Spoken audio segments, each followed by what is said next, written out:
Bangladesh coast guard দেশের উপকূলীয় ও নদী তীরবর্তী অঞ্চলের নিরাপত্তা, আইনশৃঙ্খলা রক্ষা, মাদক ও চোরাচালান প্রতিরোধে গুরুত্বপূর্ণ ভূমিকা পালন করে আসছে।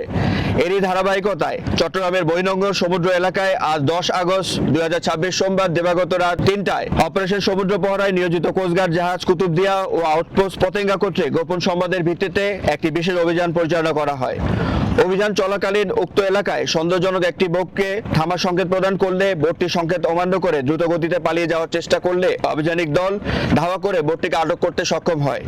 পরবর্তীতে উক্ত বোটে তল্লাশি চালিয়ে 12,50,00,000 টাকা মূল্যের 2,50,000 পিস ইয়াবা ও পাচার কাজে ব্যবহৃত বোটসহ দুজন মাদক কারবারিকে আটক করা হয়। আটককৃতদের প্রাথমিক জিজ্ঞাসাবাদে জানা যায় একটি সংঘবদ্ধ মাদক চক্র মায়ানমারের বিভিন্ন এলাকা হতে ইয়াবার চালান সংগ্রহ করে চট্টগ্রামের পাচারের চেষ্টা করছিলেন। কোস্টগার্ডের দীর্ঘদিনের গোয়েন্দা নজরদারির মাধ্যমে মাদকের এই বৃহৎ চালানটি আটক করা সম্ভব হয়েছে।